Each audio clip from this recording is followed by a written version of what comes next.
रहीम students, आज हम पढ़ने जा रहे हैं। हम ऐसी नज़म को कहते हैं जिसमें अल्लाह ताला की तारीफ बयान की जाए। नज़म का पहला शेर।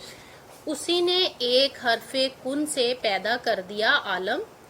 एक हरफे कुन यानी एक लफ्ज़, कुन का मतलब होता है हो जा।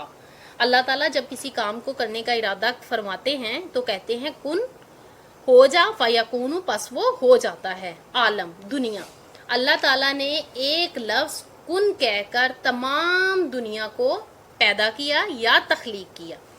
कशाकश खैंचातानी की सदाए यानी आवाज़। कशाकश खैंचातानी आवाज़, हाव हु यानी गहमा गहमी से भर दिया आलम दुनिया को, और इस दुनिया को तरह तरह की मखलूक़ात से भर दिया और इसे चहल पहल का मरकज़ बना दिया।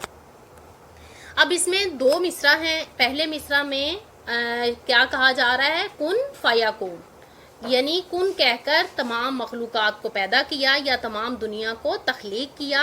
और दूसरे मिसरा में रौनकें जो हैं, दुनिया की रौनकें, उनके बारे में बताया जा रहा है। अब हम चलते हैं तशरीह की तरफ।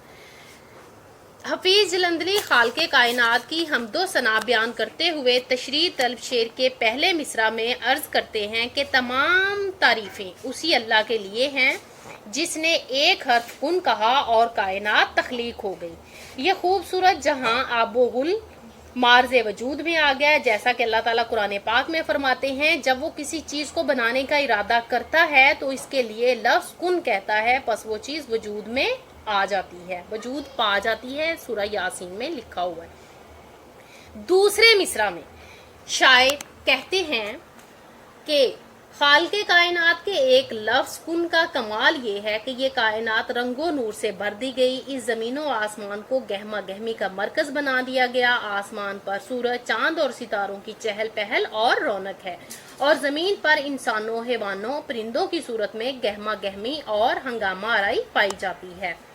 जैसा कि किसी शायर ने क्या खूब कहा है, ज़मीन को रौनके बख्शी तेरे ही नूर ने मौला, फलक की गहमा गहमी भी है तेरे नूर के दम से। असल में शायर अल्लाह ताला की अजमत और बड़ाई को बयान कर रहा है कि अल्लाह की ज़ात उस कायनात में सबसे बड़ी है और पूरी कायनात उसके एक लफ्ज़ की मोहताज है। दुनिया की सारी चमक दमक और रंगारंगी उसी की वजह से है।